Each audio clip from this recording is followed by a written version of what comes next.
Hello again, this is Mark Summers starting work on our butterfly valve assembly, and we'll be making our first part here, which is the body. And let's pull the engineer sketch over here and see what it looks like. Before you start doing any of these models, you'd like to take a look at the overall geometry and start getting a plan to build your model. So I'm thinking that top bottom of the part, we can make the top plane, but I'm noticing that this thing is symmetric about the center line of this body. So it's 2¼ inch tall, and this height of the center of this feature here is 1⅛, which is right in the middle. So I think I want to put my top plane right in the middle, and I'll put my front plane through the middle this way, and my right plane through the middle this way. And so let's see if we can get started on this thing. So I'll drag that out of the way momentarily. And we'll start a new part model. File New. Start a new part model. And it looks like this is all in inches, so I need to make sure to change my units to inch, pound, second. It looks good. So I'm going to start off by sketching on this top plane like we mentioned a minute ago. So I'll select that, sketch. And I'm just going to draw this hollowed tube that makes most of that center section. So I'm going to put a couple of circles centered at the origin. There's one, making sure they're concentric with the origin. And it looks like that one missed the mark. This one's not centered, is it? So let's go fix that. So I'm going to find that point. I want to control click the origin. I'm going to make those coincident. There we go. Now the circles are centered. So when you click in your sketches, take time to make sure you're grabbing the point or the feature you're wanting to grab. So now I need to add a couple of dimensions. It looks like this outer dimension is, let's go take a look again. Outer diameter is 28125 and the inner diameter is 1938. So when I'm designing two sketches, a lot of engineers, a lot of designers like to do fractional values. And so I'm guessing this is 1/16 of an inch. And so I think this is 1 15/16. Let's go check the calculator here. So I want to say 0.9, say 15 divided by 16. So I think their design intent is that this hole needs to be 1.9375. Won't make that big a difference in the model, but I think I'm going to model it that way. And we can put as many decimal places on it as we need when we do the drawings for the tolerances. And the other one, I believe that's 0.8125 times 16. That's going to be 13/16. So I'm going to put those values in there using those fractions to give it what I believe the design intent was from the person that sketched this up here. So let's put this back out of the way. I'm going to go to sketch dimension, grab this outer circle, place it, and I want to make that I'm going to say equals. So this is going to keep it in the, keep my thoughts here in the dimension on the model. So it's equals 2 plus 13 divided by 16 inner. And you'll notice it's got the equation there, and if I click on this, it'll give me the value. And so that's what I want. Say OK, and also get this red indication with this summation that tells me that that's driven by an equation. And I'll do the same thing on this one. Click over here, and I'll type in equals 1 plus 15 divided by 16, enter, OK. And I can also check, get out of my sketch here.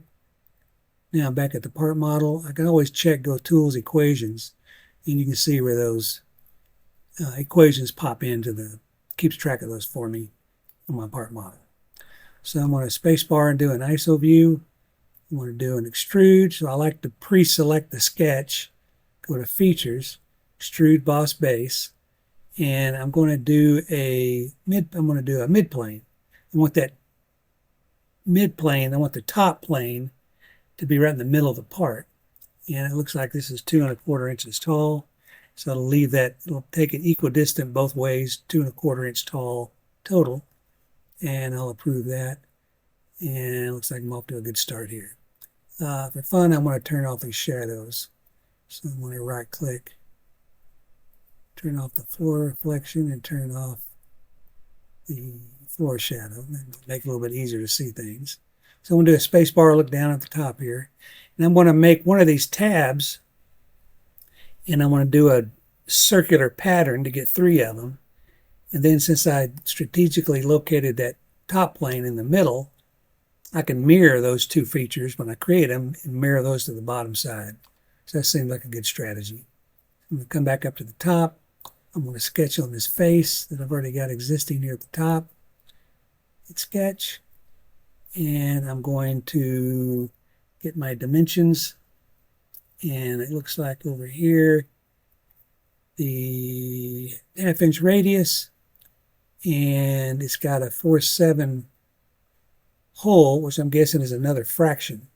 So I'm going to come over here to my calculator and see what 0.47 times 16 is.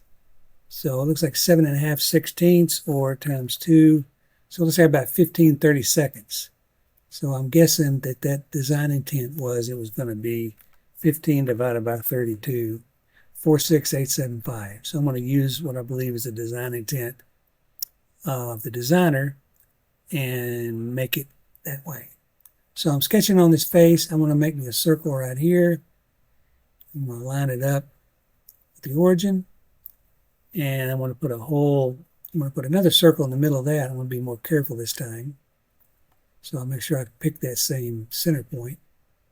Center point circle right there. Boom. There's a circle. And I'm going to draw some lines to be down for that tab to go back to the tube. So I'm going to draw a line from here. I'm going to try to get that lined up with that. I'm going to come down and I'm going to make it vertical like that. Right click, in chain, and I can keep going here. And I can select over here, go down here and make this vertical also. And I can see I missed the mark on this guy, so I want to make this, add this constraint. I could click this guy. I want this line and this circle to be tangent to one another. It seems reasonable. And what happened on this other side over? It looks like it already got an automatic coincident on there, so I believe that one's constrained as well. And let's see if this thing can move up and down. Yeah, the whole thing moves up and down. So I think I'm good with that. I want to come down here and I need an arc here to close out my section so I have a closed loop. So I'm going to use our command convert entities. I want to convert this outside feature I've already got to a sketch to an arc in my sketch. And there it is. So that way, if I change this first feature, this arc in this sketch will also update with it. And so I'm going to drag this down here so it snaps to that arc. And I want to trim this guy back. So I'm going to go trim entities. I like to leave this on power trim. I'm going to click and hold and drag it across here. So now I've got that trimmed, trimmed it back to this point and this point, although I didn't have that point connected. So I'm going to do a Control Z to get that back. And I got to drag this down so that it's on that arc. So now both of those are on that arc. Now I can trim it.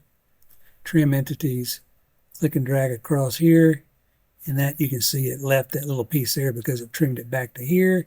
And it went all the way around and trimmed it back to there. So now I've got my geometry pretty much like I want. I'm going to trim this circle here back. And since those are all connected, I think I can just do a trim entity again. Click and hold and drag across the bottom. Whoop, must not have been connected. I'm going to do a Control Z and revisit what I was doing. So let's go see what I've got here. This thing here, if I move back and forth, if I don't know what to do with my sketch, I just click, hold, and drag on something and see what is moving that I don't want it to move. And you'll notice I'm doing all geometric constraints before I do any dimensional constraints. And so that looks like that's all connected. And so I'm not quite sure what, oh, maybe I need to make these horizontal here. So I'm going to click this point, end point of that line, control click the end point of that line, and control click that center point right there. And I want those to line up horizontally because that tangent point is right there at the quadrant point. So if I line those up horizontally, now I've got that. Now let's move it around and see if it's geometrically constrained or geometrically behaving like I want. So the only thing I think I need left to do geometrically is I want to make sure this thing is centered on the origin. So I want to grab the origin down here. I'm going to control click the center of those circles and line that up vertically. And you can see Solidworks is guessing that that's what I want because it makes it bold, which is kind of nice. So I'll agree with Solidworks and say OK. Now let's see if I trim this, see if this thing behaves correctly. I'm going to click and hold, drag across there. There we go. So now I've got my sketch. It's not completely constrained. It's still underdefined because I can tell by looking down here. It says underdefined. Still got the minus sign over here, and I've still got blue stuff in here. So I know it's not constrained, but it is geometrically constrained. So now I think I'm ready for dimensions. So I'm going to go smart dimensions. I want to go here to here. I'll put this radius on. That was what was called that on that engineer sketch. So this is supposed to be a 1/2 inch radius. So I'll click here, 0.5, enter, and this whole diameter was that 46875, which was, I forgot what the number was now. That was 15/32. So I'll type in equals 15 divided by 32, enter, and that looks like what I want there. 46875. All right, and again, that's not extremely important, but I just like to embed that in the model. Tools, equations, we can see again. That last one popped in there at 15/32. So whoever works on this thing takes over the model, wants to edit the model after me, they'll be able to tell where those numbers came from. All right, now what?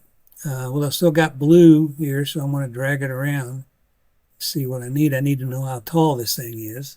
And according to the sketch, let's bring it back over here, the location of these holes, it's on a 3.5 inch diameter bolt circle. And so I'm going to draw some construction geometry to help control that. So I'm going to draw a circle, center point circle at the origin, going through that center point there. And since this is not going to be part of my feature, I want to make this construction geometry. So I'm going to select it, say for construction, and it gives me this little dash line. And I can tell it's not part of my sketch that's going to turn into the feature. It's just controlling the geometry. So now I can put this dimension on here, and I believe that was 3.5. And that's beautiful. Everything turned black, says fully defined here. And when I get out of the sketch, you'll see that minus sign was gone. So that's all good. I'm going to space bar and get myself an ISO view. So I always like to pre-select the sketch, go to features, extruded boss base. Looks like I don't want to do mid-plane anymore. I want to do a blind. And it's guessing the wrong way, so I'll flip it this way. And it looks like that height is 5/16. And that's also, I'm going to put it in like that. And that's going to give me my 3125 value I need with that design intent built in.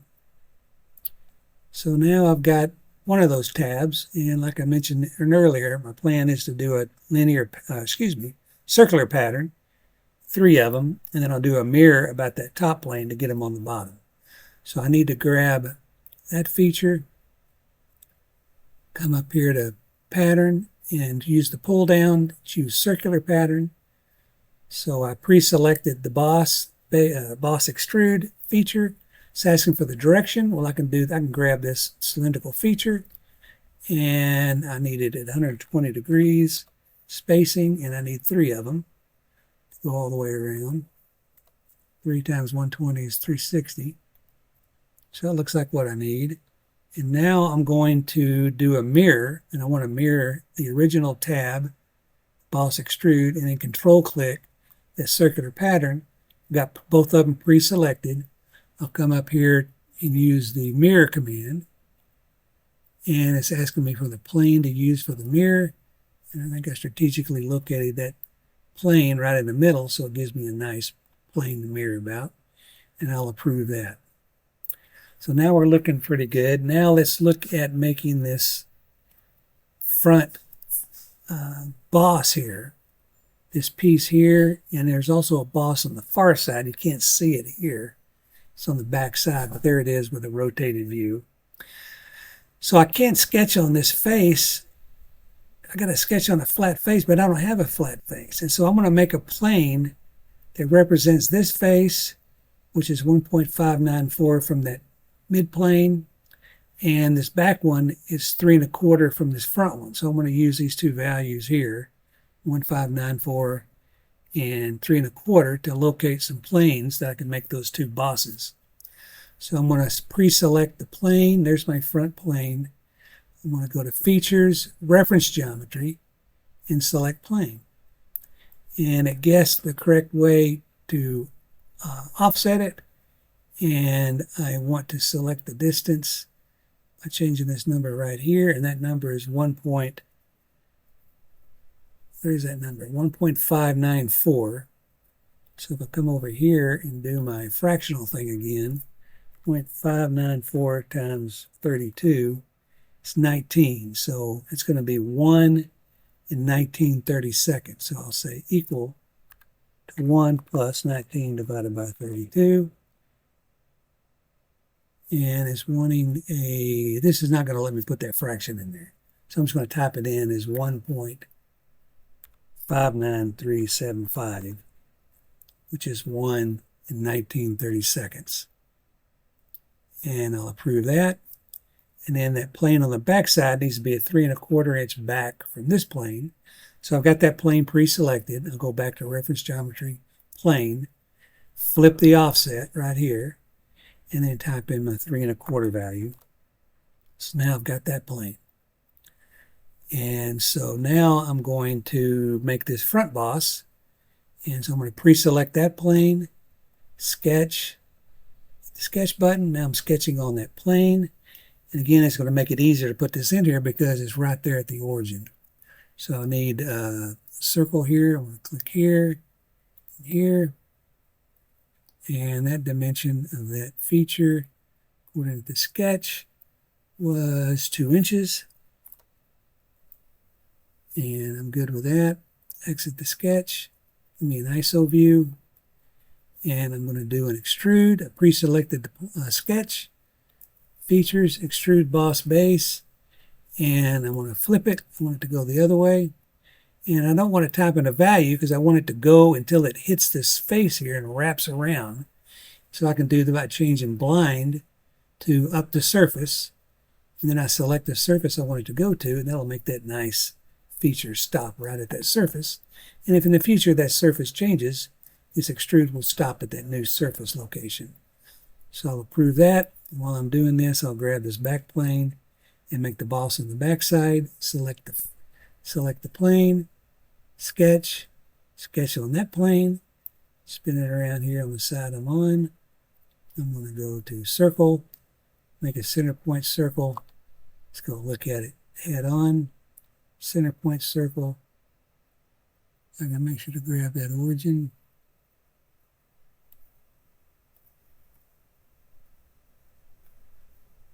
And did I grab it? No, I did not. I'll grab that point, and I'm going to just open up the tree here, and I'm going to grab that origin using the tree, so I'll make sure I get it. So I selected the center point of the circle. I control-click that origin from the tree. Now I got them both in the blue box there, and I want to make those coincident. So you have to make sure you get those geometric constraints like you want. Now I think all I need is one dimension. And this diameter for this was 3/4 of an inch. And the sketch is fully constrained. So now I want to do another boss extrude. So I go to Features, Extrude Boss Base, and do another up to surface. And that surface is this side right here. That'll make that feature. All right, one thing I critically forgot to do since I started to save this thing. You want to save your files often. So I'll do a save as here, and I'll put in this butterfly valve folder, and I'll just call it body. All right, so now I'm safe in case my computer goes haywire. So I'm going to hide these planes. I don't need those at the moment, so I'm just going to hide them so they don't get in my way here. All right, now it looks like maybe I'm ready to do this counterbore hole on this front side here. And it's called out right here. So it looks like oh no, those are the tap tools. I want this counterbore over here. So we can convert this, we can read this blueprint, and I'll say this in English like you can read it off the blueprint. It's a diameter, it's a hole diameter of 0.562 at a depth of 3.15 inches. In the second line, that's counterbore symbol. So counterbore diameter is 0.875, and the depth is going to be 1/4 of an inch. So this is a perfect example to use the hole wizard. That'll make it nice and easy to put our hole note on the drawing once we start doing our drawing. So I'm going to say features. Where's the hole wizard? There it is right there, hole wizard. And before I do that, I'm going to go ahead and make me a sketch so I can locate these holes where I want them. So these holes, there's 3 holes, and they're patterned on a 1.5 inch circle, 120 degrees apart. So I'm going to go ahead and make that sketch first, and then I'll come back with a hole wizard, and I can just grab the 3 points I put on that sketch to locate those holes. So I'm going to select that face, sketch button, and I'm going to draw a center point circle right here in the middle. This is all going to be construction geometry. And so I like that. And I'm going to draw some lines also for some construction geometry. And I'll go from this quadrant point up at the top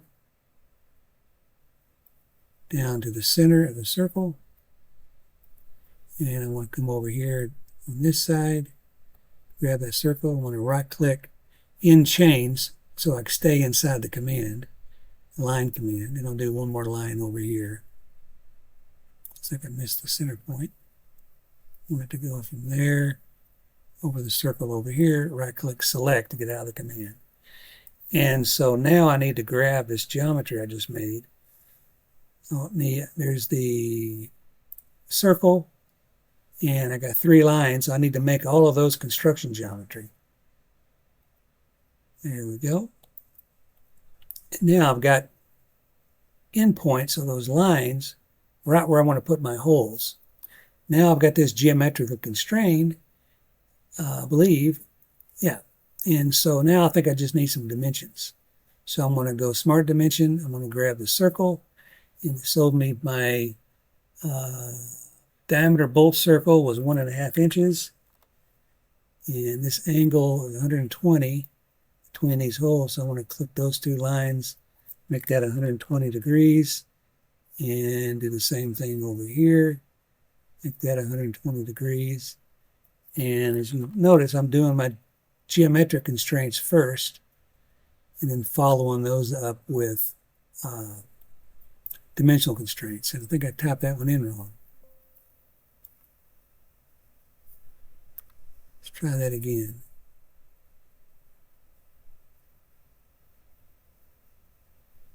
– 20 degrees. Let's look at this thing from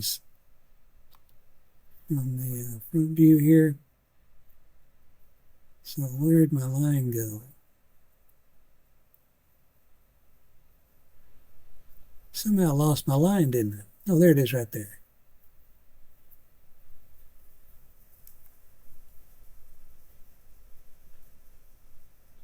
Oh, it says perpendicular. So this is what can happen. I accidentally got a perpendicular constraint when I put this second line in down here. And when you're doing your sketching, sometimes SolidWorks guesses what you want. And in this case, it guessed incorrectly. So when I was trying to put that 120 dimension on there, it's telling me, hey, you can't do that because you already told me that this thing's supposed to be perpendicular. So I'm going to select this constraint, perpendicular constraint that I didn't want, hit delete. Now it turns blue. And now I should be able to put that last 120 degree dimension on there. So here to here, place that dimension. That's going to be 120. That's why I was trying to do 150, because it was trying to be perpendicular to that line. So now I've got fully defined down here. It looks like everything turned black. And the minus sign is gone on the tree on the sketch. I want to get out of there. Now that's just construction geometry for me to use for my hole wizard. So now let's give that a shot. Features, hole wizard. And I'm going to choose the type of hole I want, which in this case is going to be a counterbore. Hover over the button until you get what you want. So no matter what kind of hole I want, I can choose one of the pictures, and it changes my options down here. So I just answer questions top to bottom. So NC inch is good. It will automatically give me dimensions for different kind of fasteners, socket head cap screws, shoulder screws, button head screws. It has built-in values for these counterbores. But I'm going to turn on custom sizing because it's not for any particular fastener. It's just these custom sizes right from the sketch from the designer. So when I turn on custom sizing, it gives me 4 values here to type in. And the first one, I'm going to hover over this and see what it says. Through hole diameter, so I'm going to grab that number. And the through hole diameter is going to be 0.5625, which is 9/16. And when you enter, it'll turn yellow. And the next one I want to hover over, and it's telling me I need the counterbore diameter. I'll grab that, and 875, counterbore diameter. Over the next field here, counterbore depth. And again, reading the drawing, the counterbore depth was 1/4 inch. And then the depth, this isn't the depth of the hole. This is the angle at the bottom. So I want that to be a square. If I was doing a twist drill, it would give me a 118 degree point at the bottom. This is going to be counterbored. It's going to be flat on the bottom. So I'll type in 180 degrees there. Now I'll come down here and I can give it, this is the end condition. And this is going to be a blind hole. And the depth is going to be 0.315. And I'm going to choose this option here as a default option. I want it to be flat at the bottom. And is that all the options I need? I need to change this number right here, don't I? This is the depth of the hole, and it was 3.15. There we go. So I think I've got all the values in there. Now I've defined the hole. Now I'm going to go to positions, tell it where I want them. And I read what it says. It says select the face you want the holes on. And it squares it up. And now it says, where do you want them? I want them right there. I want one right, excuse me, I don't want it there. I want it in the middle. Those holes were for the tapped holes coming up. So let me click down here. And I'm going to have to go back and edit that sketch. So I got 2 of them instead of 1. Wasn't paying attention. So I'm going to come in here and grab the sketch. This is the sketch that defines the size of the hole. This is the sketch that defines the location. So I'm going to right click and edit this sketch. And I'm just going to delete that point right there. Now that hole should go away. There we go. That looks much better. So now I've got that hole. It looks good. Now I'm going to do the threaded holes that are on a bolt circle that I created that sketch to take care of. So that's these 1032 by 3/8 depth threaded holes. So I'm going to go back to my friend the hole wizard, and hole wizard, I'm going to change it to a threaded hole, straight tap. I'm going to reset the custom sizing to go back so it doesn't use those same values I just picked. I want ANSI inch. I want just a plain tapped hole. And I want a 1032. And here's a number. I want to hover over this number here. And I'm going to turn off this custom sizing because I want Solidworks to tell me what that tap drill diameter is going to be. It'll give me that automatically. So I've got a 1032 thread, in condition is blind, and the depth, blind hole depth is there. I'm going to hover over here. Tap depth. The tap depth is what it gave me on the sketch, or on the designer's sketch. So here I want the depth to be 0.375. And you can watch what happens on this number up above here. That's the blind hole depth. That's the tap drill depth. But when I ask for 0.375 red depth, it automatically computes what the tap drill depth should be. And I'll need that on my hole note when we do our drawing. So SOLIDWORKS takes care of us with that. I want to make sure I choose this middle option here to get the cosmetic thread. I want to do with the thread call out so I get that on my drawing. I want to put the thread class on there, and 2B will be good. And that's all that information. Now I'm ready to tell it where I want it. So I'm going to go to positions, select this face. Now I can select these points. There's one threaded hole right there, one threaded hole right there, one threaded hole right there. Through that. And now I've got what I'm looking for. There's those threaded holes. And I think I'm done. Let's go pull this back over here. I've got those features done. I've got the counter bore. I've got the 3 tapped holes, 2-inch, 3. There's those 3 holes. So I think I'm done with my model. So last thing I want to do is apply a material. Material is cast iron. I always want to put a material on there so that we can quickly get a mass of the part, center gravity, things like that, which are very useful. So I'm going to right click on the material, edit material, and I'm going to go find the iron tab here. These are all built into SOLIDWORKS. And it says cast iron. I've got a couple options here. I've got gray cast iron.